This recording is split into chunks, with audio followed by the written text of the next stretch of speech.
I think that's one of the biggest things that I struggle with a lot, is like you kind of identify with a diet, especially with keto. And in my experience, like when I was kind of going through it, I actually made a lot of friends in the space, going to these low carb conferences and these keto conferences, especially as like it kind of became popular. And so that was a struggle for me, kind of coming a little bit away from that. But for a lot of the clients that I work with, and again, these are things that I went through, I think it's just so psychological. There's like a huge psychological component to it. And one of the biggest things I see is just like carb phobia, right? Just being afraid of carbohydrates. And even like we were talking about, being afraid to eat a strawberry from a garden or a sweet potato from your garden, maybe, or from grocery or wherever you get it. Just literally being scared to eat whole food carbs that grow from nature, right? So I was in that boat a little bit at a certain point, and I was like, I remember I was like, if I look at a sweet potato, I'm going to gain weight. Like that's where my mind was at, because I was like, okay, keto is the one way, like this, I feel great with this at the time.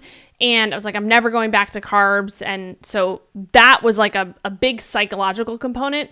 But my physical, I guess, transformation and the physical way that I felt was kind of getting muddied by that psychological side of things. And so that's where I kind of came to the point, and I kind of talked about this. I lost 20 pounds, prep for a photo shoot. I did not do that keto. I did it lower carb, and I used keto throughout at different points, but it was not like a strict keto approach. Not saying that you can't do that keto or anything like that.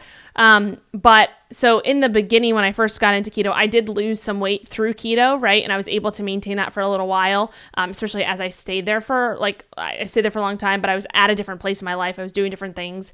And so I was at that point where it's like, okay, I'm never going back to carbs. But then eventually I was writing my book, and I was in a different kind of place. I was stressed out from other factors. And so, and I was kind of overdoing it with CrossFit for sure.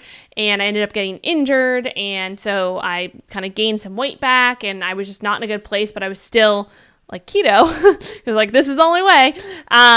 So I kind of had to step out of my own mind really and just let someone else take over. And so that's when I hired my first coach for myself.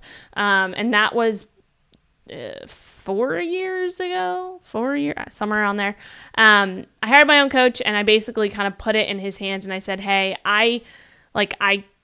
I'm just psychologically, I need a break from thinking about my own diet and getting, trying to change all these things. And I just need some outside perspective to come in and just be like, hey, let's try this, do this, and I'm going to hold you accountable to it, and we'll see what happens. And that was a game changer for me, just with personally, and then also within my own ability to coach others and be the best coach that I can. I think that I still have a coach to this day. It's not the same coach, but I've had a coach since then for the last 4 years, learning from different people. And that's a huge piece of it that I think a lot of people miss out on, is like asking for help and feeling okay with, putting it into someone else's hands for a little bit. And also realizing that like, just because you're putting it in someone else's hands to like, set a plan for you, hold you accountable, doesn't mean like they're going to do the work for you necessarily. So that's something else we have to think about.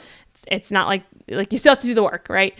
It still takes work, but I think that was a huge piece of it that really, from a psychological standpoint, is just thinking about if you're listening to this and you're legitimately scared to eat a fruit or a potato at some point, it's probably not okay.